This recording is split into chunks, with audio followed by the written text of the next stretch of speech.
Welcome to the Emotional Balance Sheet, the go-to podcast for parents with multiple kids, especially those with twins, triplets, or more, who are navigating the maze of modern family life and personal finance. Whether you're overwhelmed by education or retirement planning, parenting dilemmas, career transitions, or trying to define your purpose and plan, we're here to guide you with empathy, encouragement, and expertise.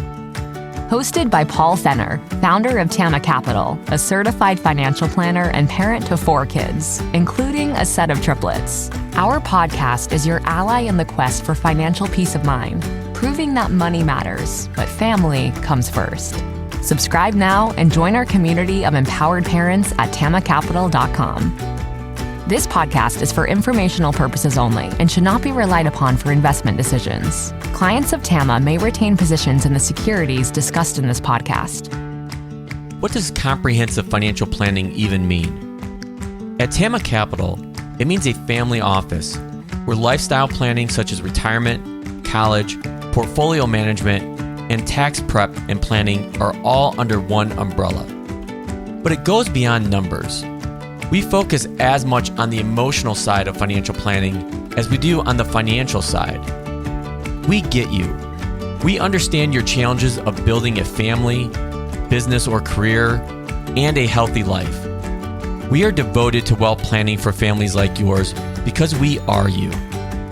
Learn how our family can help your family by visiting tamacapital.com. Hi, and welcome back.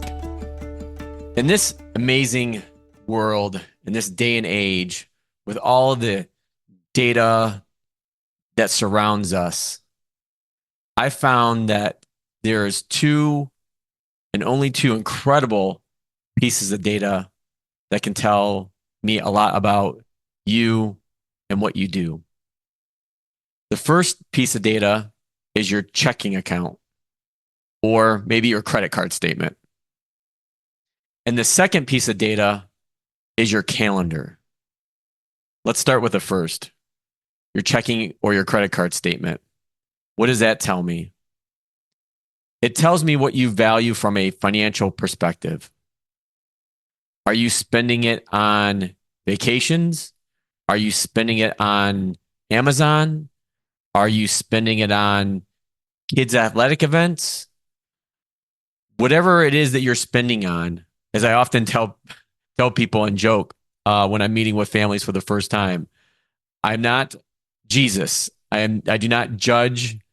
I do not necessarily get concerned by what you're spending initially.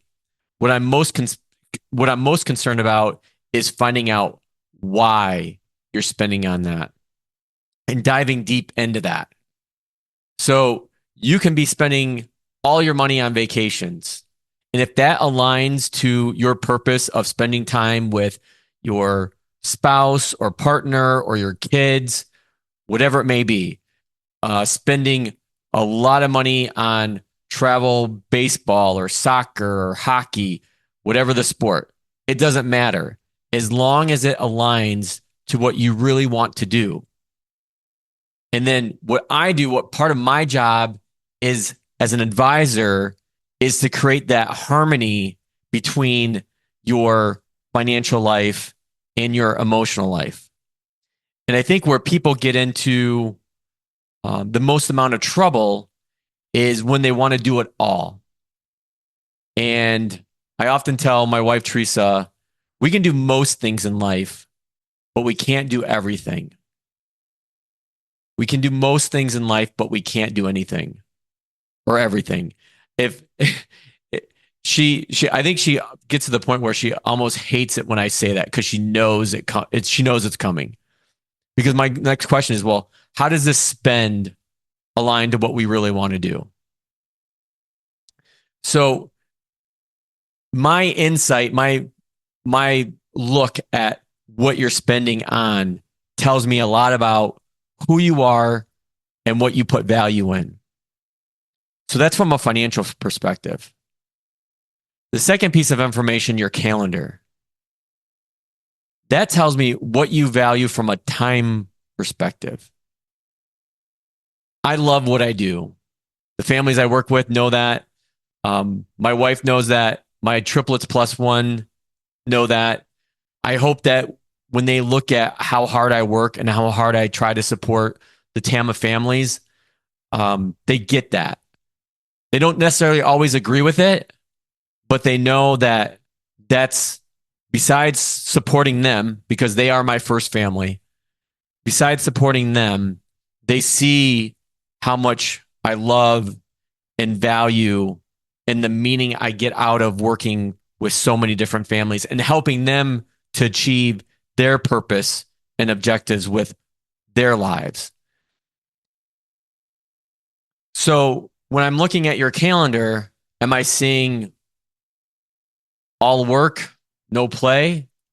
Am I seeing time away to be able to take kids to activities, theater practice, sports practice, school activities, you name it? Are you going out with your spouse or partner on a date night? I stop and chuckle at that one because I feel like that's something that Teresa and I try so hard to do, and we constantly fail, but we still keep trying. I think that's the key message with us, anyways. Speaking just on my own behalf. But are you trying? Are you scheduling time with your spouse and significant other? Are you scheduling vacations? Big ones, little ones, it doesn't matter. So when I'm sitting down with a new family or somebody I've been working with, I try to start asking questions along those two key data points. Because if I can understand where you're at now, it can help bring about the potential pivot or change we need to make, or that thumbs up. Everything's going great. There's nothing you need to change. And I think that sometimes when it comes to financial planning, lifestyle planning, it's not a complete overhaul. It's not a complete remodel or gut job. Take the house down to the studs, if you will. A lot of times it's just little tweaks here and there. But those little tweaks can have a magnitude of impact. And so when I'm working with people, this whole process called financial planning, what I do, my career, my source of joy and responsibility, it's not to overwhelm people. And I think that's one of the fears that I see with people when I first meet them, that they have no idea what they're getting themselves into because they're so afraid to start because they're afraid of what they may find out. And typically, a lot of people, when I meet, they find out it's not as bad as they thought. Again, it's some tweaks here and there. It's some lifestyle changes here and there. It's not a complete overhaul. So go back and look at these two data points for yourself. Your credit card statement, your checking account. Where's the money going, and does it align to your why? Look at your calendar. Does it align to to spending time where you want to be spending time? Two critical questions that can drive you towards your purpose and your lifestyle objectives. Now that you've made it to the end of another great conversation, are you looking for more? If so, head over to tamacapital.com, where you will find all of our conversations. Use the search feature to find the topic or guest you would love to learn more about. Also, don't forget to make someone else's day by sharing our show. Thank you so much, and we'll see you next time.